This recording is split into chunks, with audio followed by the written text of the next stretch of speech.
नमस्कार दोस्तों, स्वागत है आपका हमारे YouTube चैनल जो लीगल राइट्स में। मैं हूं एडवोकेट विष्णु चौधरी। दोस्तों, आज हम बात करेंगे फैमिली मैटर्स की। कुछ फैमिली मैटर्स, लड़का अलग स्टेट का, लड़की अलग स्टेट की, लड़का राजस्थान का, लड़की मध्य प्रदेश की, लड़का हरियाणा का, लड़की राजस्थान की, बिहार की, MP की, अलग अलग स्टेट के अगर परिवार होते हैं, उस सिचुएशन में जो कार्रवाई है, वो कार्रवाई का जो टाइम है वो बहुत बढ़ जाता है। ऐसी सिचुएशन के अंदर बहुत सारे मामले अब भी पेंडिंग रहते हैं कि कई साल हो गए, अभी तक केसों में कुछ नहीं हुआ। 3-4 साल का टाइम निकल गया और मेंटेनेंस तक नहीं बता, यानी तारीख पे तारीख चली आ रही है। अगर आपके फैमिली मैटर्स में अगर कोई मनमुटाव आ गया और आप अलग अलग राज्यों के रहने वाले हैं या अलग अलग जिलों के रहने वाले हैं और कार्रवाई में कोई भी रिस्पॉन्स नहीं मिल रहा है, या फिर आप कार्रवाई करने की सोच रहे हैं, तो आपको सबसे पहले कौन सा ऐसा पॉइंट है या कौन से ऐसा स्टेप लेना है या कौन से केस पे ऐसे काम करना है जिससे आपकी कार्रवाई आगे चल सके। अगर इस तरह की सिचुएशन आपके सामने है, दूर का मामला पड़ता है, तो सबसे पहले आपको फोकस देना है सिर्फ एक जगह पे, यानी साम दाम दंड भेद, हर चीज वहीं फोकस कर दीजिए। अगर आप वहां पे फोकस कर देंगे तो आपके जो आने वाली प्रोसीडिंग्स हैं उनमें आपको फायदा मिल जाएगा और आपका टाइम से पहले सेटलमेंट हो जाएगा, या फिर राजीनामा रहने के लिए हो जाएगा, छोड़ने के लिए हो जाएगा। यानी आपका जो कीमती टाइम है वो टाइम आपका खराब होने से बच जाएगा। अगर आप दोनों अलग स्टेट्स के रहने वाले हैं, अलग जिलों के रहने वाले हैं और 498 की कार्रवाई या पेंडिंग है या अभी स्टेप उठा रहे हैं करने की, तो सिर्फ आपको सबसे पहले एक चीज पे फोकस देना है। वो फोकस है आपको 498 यानी दहेज की कंप्लेंट में, यानी उसकी FIR रजिस्टर करानी है। यानी जो काम होगा सबसे पहले महिला थाने से।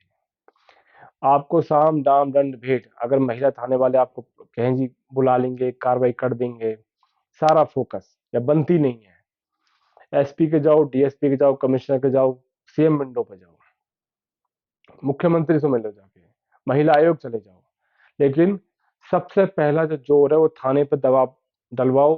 अपनी 498 की दहेज की FIR रजिस्टर करवाओ। FIR रजिस्टर होते ही पुलिस का काम हो जाएगा लड़के को गिरफ्तार करना।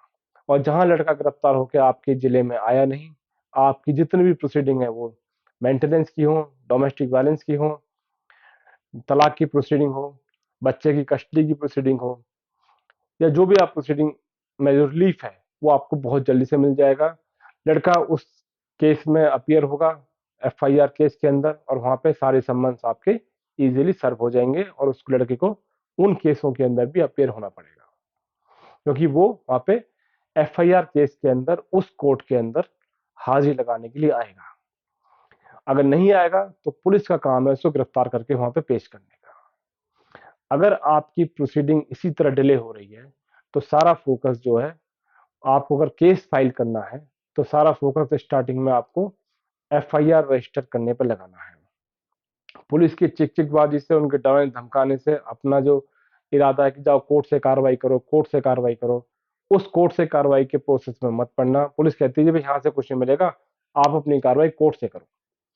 इस तरह का टरकाना पुलिस का हो जाता है, क्योंकि अपनी जो परेशानी है उसको, बर्डन को कम करने के लिए। लेकिन 498 की FIR रजिस्टर कराने के लिए आपको वहां पे टिके रहना है। अगर 498 की FIR आपने रजिस्टर करा दी फर्स्ट स्टेज के अंदर ही, तो आपका जो आने वाला टाइम है वो इजीली केसों में आपको काफी बेनिफिट मिलेगा, मेंटेनेंस आपका जल्दी बन जाएगा और आपके सेटलमेंट के चांसेस भी जल्दी शुरू हो जाएंगे। वो मौका कि आप रहना चाहते हैं, तलाक चाहते हैं, जो भी सिचुएशन होगी वो आपकी एंड पे इजीली पहुंच जाएगी। वरना कई साल तक आपकी प्रोसीडिंग लटकी रहेंगी, लड़का अपीयर नहीं होगा, एक्स पार्टी हो जाएगा, फिर बाद में आ जाएगा, या नोटिस पे स्टेज चलती रहेगी, करेक्ट एड्रेस की स्टेज चलती रहेगी। उन सब से बचने के लिए आपको सारा फोकस 498 की FIR रजिस्टर करने में लगाना है, अगर आप किसी भी फैमिली मैटर्स में कोई भी कार्रवाई करने की सोच रहे हैं तो। आशा करते हैं दोस्तों हमारे द्वारा दी गई जानकारी आपके काम आएगी। फिर एक नई जानकारी के साथ आपसे दोबारा मुलाकात होगी। तब तक के लिए नमस्कार, धन्यवाद।